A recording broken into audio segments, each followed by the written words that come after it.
How to discuss divorce mediation with your spouse. Choose a calm and private setting where you both have time to talk without distractions. If you have children, make sure to pick a location where the conversation cannot be overheard or choose a time when the children aren't at home. The examples that I'm going to be sharing with you are just suggestions. Feel free to change the wording in any way that resonates with you and your relationship with your spouse. First step would be to start gently and acknowledge the emotional weight of the conversation. For example, I know it isn't an easy thing to talk about, and I want to approach this in the most respectful way possible because I care about you and I want what's best for both of us and our children. We've been facing challenges in our relationship, and I think we need to have an honest conversation about where we are and how to move forward. The next step would be for you to express that you've thought about the situation and its implications. For example, I've been doing a lot of thinking about what's next for us, and I feel that it may be time for us to start considering separation. But I want to be clear, I don't want this to be ugly or a contentious process. I know it's a difficult thing to face, but I want us to find a way to work through this respectfully, especially because we have things that we do need to sort out. The next step would be to introduce the idea of divorce mediation as a collaborative option.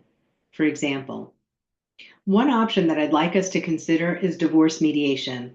I've read a bit about it, and it seems like it could be a helpful way for us to navigate through this without the emotional strain or conflict that comes with the traditional legal process.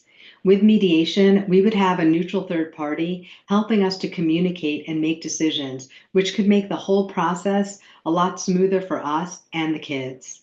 I've also found a firm that offers a complimentary consultation where we can learn about the process and ask questions. At minimum, I think it would be a good opportunity for us to learn about our options together. Be clear that this is just a suggestion and not an ultimatum. For example, I'm not saying this is the only option, but I think it could be a more peaceful way for us to go through this difficult time. It's really important for me that we handle this with as much understanding and cooperation as possible. And so I wanted to bring this idea up to see what you think about it.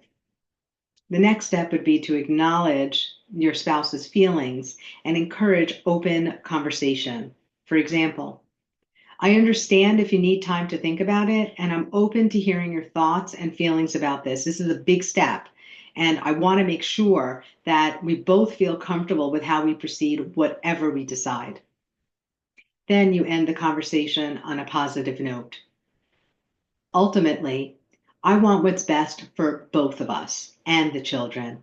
I think having this conversation is a big step in the right direction. We don't have to make decisions right away, but I do think it's important for us to start thinking about options that could help us through this.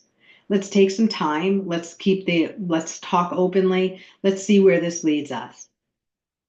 My name is Carolyn Laredo. I'm a divorce mediator. I help people negotiate the terms of their divorce outside of court. The hallmark of my practice is that it uses a co-mediation model, a male-female team. My firm offers a complimentary 30-minute virtual consultation where you and your spouse will have the opportunity to meet with us and ask questions. We're here if you need us.